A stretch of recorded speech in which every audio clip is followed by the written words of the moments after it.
2 years ago, Katt Williams went on Shay Shay and set Hollywood on fire. All lies will be exposed. He named the names no one else dared to touch. And Cedric and Kevin Hart and Tiffany Haddish. In that moment, he wasn't just a comedian, he became the face of the Hollywood resistance. But look at Katt today. It's like he forgot he ever called them out. Not only did the industry welcome him back, but he's signing massive deals with the very system he claimed was the enemy. And he's not the only one. From Dave Chappelle to Jim Carrey, there's a recurring pattern. One day they're exposing the darkness, and the next, they're back on the red carpet promoting it. Were they ever actually whistleblowers, or were they just gaslighting you to use your energy? Today, we expose the whistleblowers who turned out to be frauds. By the end of this video, you will never look at these stars the same way again.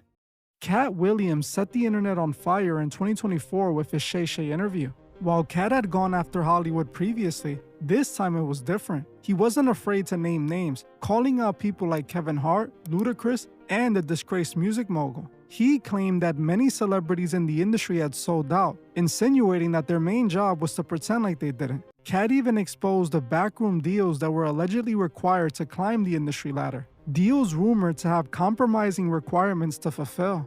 When I say this interview went viral, I mean it exploded. It garnered over 30 million views in a few days and currently sits at 90 million views on YouTube. It sent shockwaves through the media, and Katt Williams became an overnight sensation, a symbol for the resistance against the greedy, soulless Hollywood system. This interview, as Katt said, sparked the beginning of the awakening. Finally, the masses were going to see the truth about the industry they idolized so much. But before that moment, Katt was relatively quiet. Besides a few comedy specials here and there, he was fading from relevance. His time in the spotlight had long since come and gone. But after that interview, almost instantly his face was plastered everywhere. Strangely, even though he viciously exposed Hollywood, the industry was calling him the man of the year. He was invited to interviews on all the big platforms, the mainstream media couldn't get enough of him, and he was even featured in the Hollywood publication GQ, labeled the man who opened the portal. Who knew that for Katt Williams to be welcomed back into Hollywood,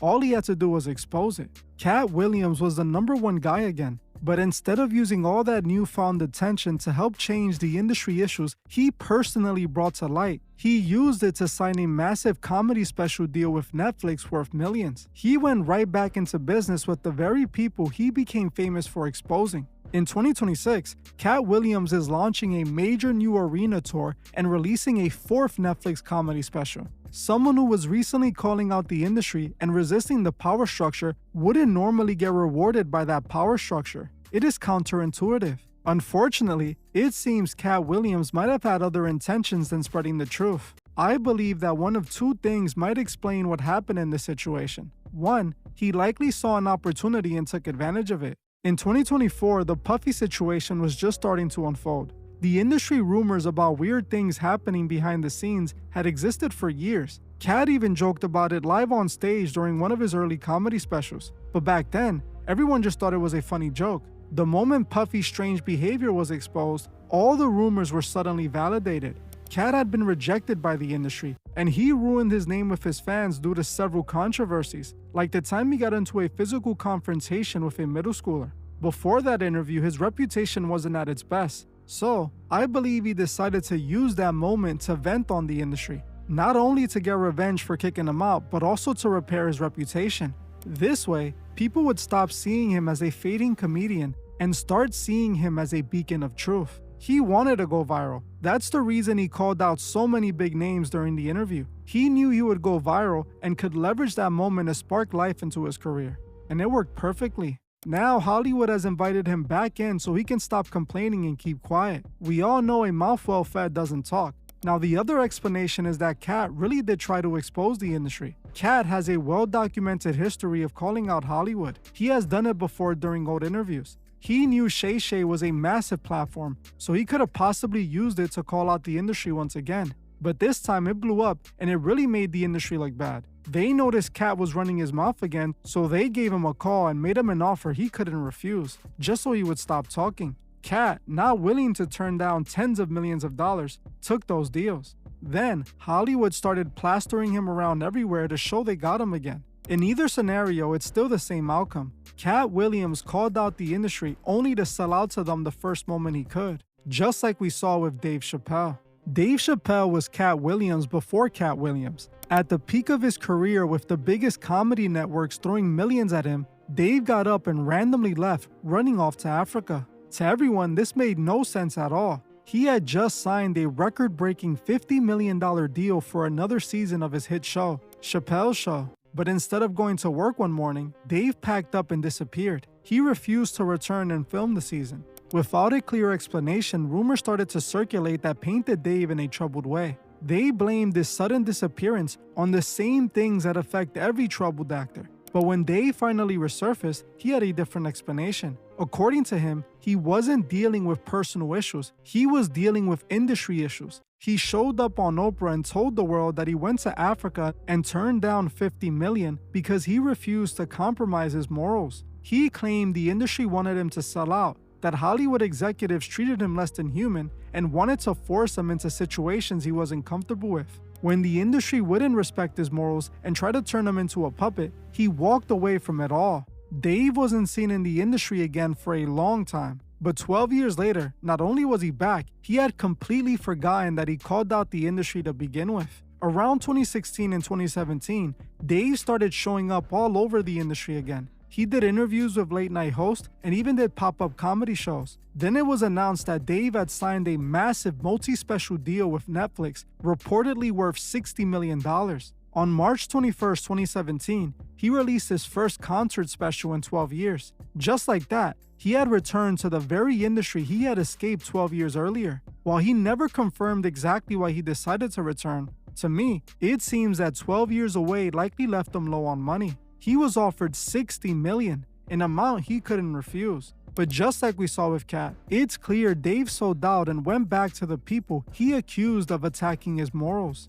Dave wasn't the only one to claim to expose Hollywood only to return like nothing ever happened. Jim Carrey did the exact same thing.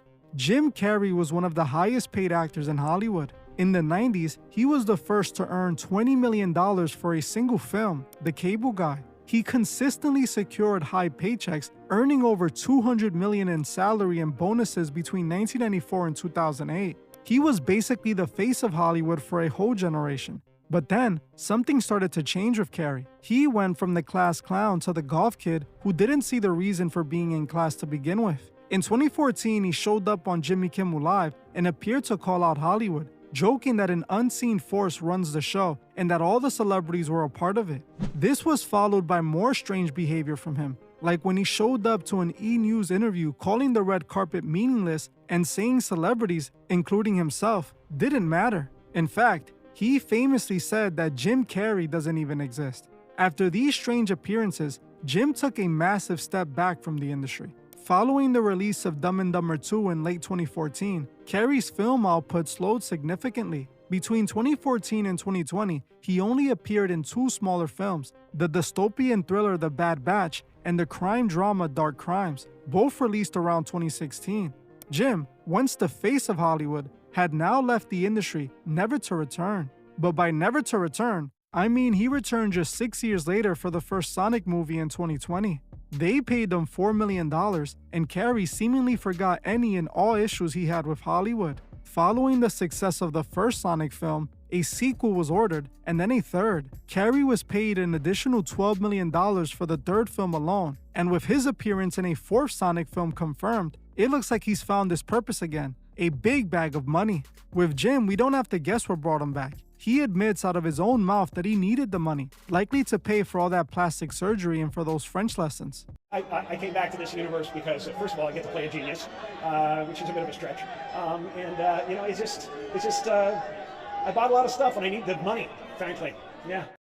With Carrey, I don't think he was ever really against the industry. I believe all his strange antics were misunderstood. He was never calling out Hollywood, he was attacking himself. If you want to know what his recent transformation was all about, make sure to watch this video right after this one. It explains exactly what happened to him. But while Carrey was trying to expose how meaningless Hollywood is, Elijah Wood was trying to expose how dark it can get.